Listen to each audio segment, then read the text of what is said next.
Next topic है methods of valuation of goodwill. Goodwill किसी भी बिजनेस का नाम और प्रसिद्धि होती है जो बिजनेस के लाभ अर्जन में सहायक होती है।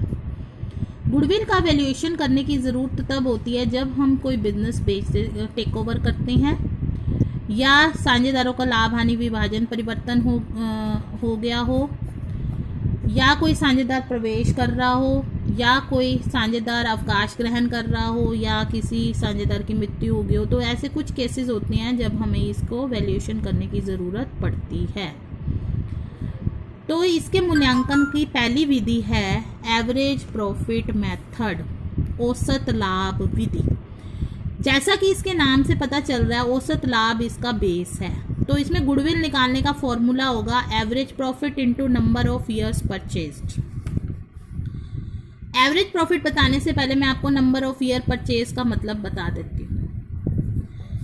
नंबर ऑफ ईयर परचेज का मतलब है, जैसे हमने मान लो किसी का बिजनेस टेक ओवर किया, जैसे मैंने ये एग्जांपल लिखा है कि एक्स लिमिटेड ने ABC एक कंपनी है उसका बिजनेस खरीदा। अब एक्स लिमिटेड ने इसे टेक ओवर कर लिया। ABC 20% से लाभ कमाते थे हर साल 20% प्रॉफिट कमाते थे वो। 2016 में उन्होंने इसे खरीदा।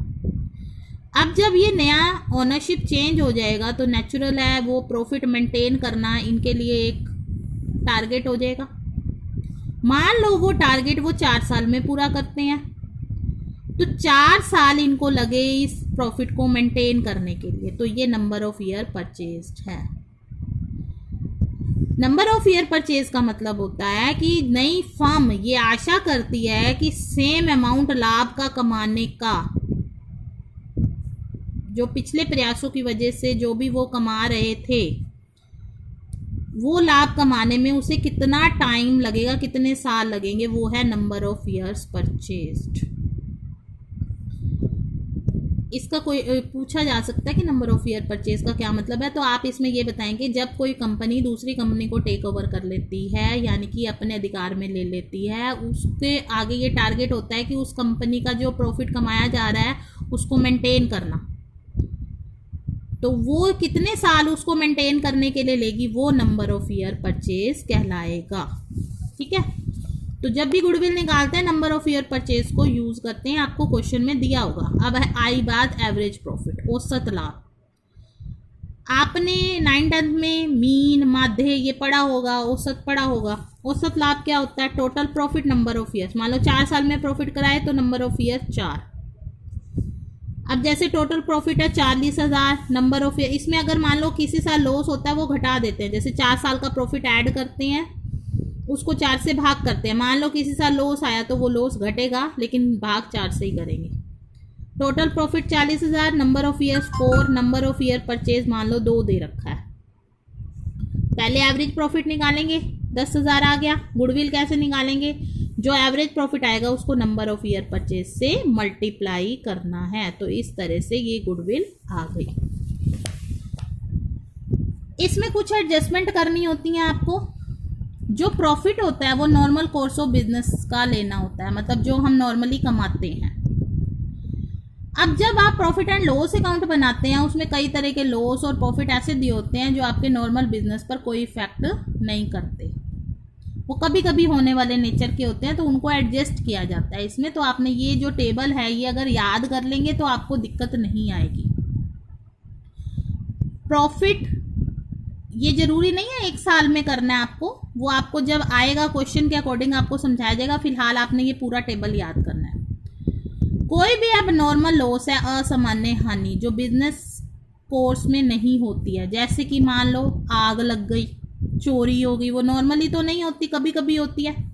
तो ऐसा एबनॉर्मल लॉस इसको ऐड करते हैं प्रॉफिट में।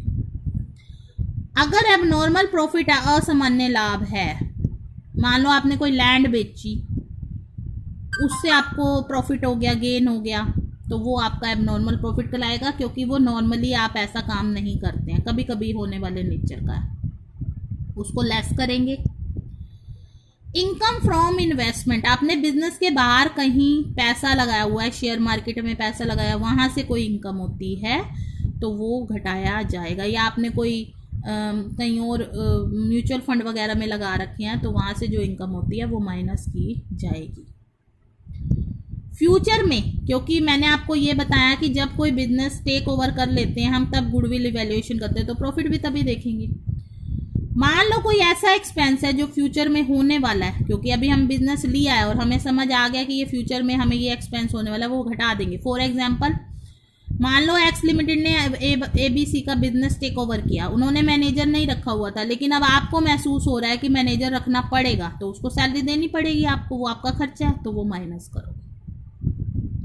फ्यूचर की कोई इनकम होने की संभावना ऐड करोगे। मान लो उनका मैनेजर था, आपको लगा कि आप खुद ही संभाल लोगे, मैनेजर हटा दोगे, वो आपको फायदा हो जाएगा, तो आप उसको ऐड करोगे। आपको डायरेक्ट इसी फॉर्म में ये मिलेगा, तो आपने बस ये याद करना है, प्रॉफिट में एबनॉर्मल लॉस ऐड करते हैं, एबनॉर्मल प्रॉफिट लेस करते हैं, इनकम फ्रॉम इन्वेस्टमेंट लेस किया जाता है, फ्यूचर का कोई एक्सपेंस है वो माइनस किया जाता है। मान लो आपको इंश्योरेंस कराने की जरूरत महसूस होगी बिजनेस में, तो वो माइनस करोगे। फ्यूचर की कोई इनकम है वो ऐड करेंगे। अब ये देखिए एग्जाम्पल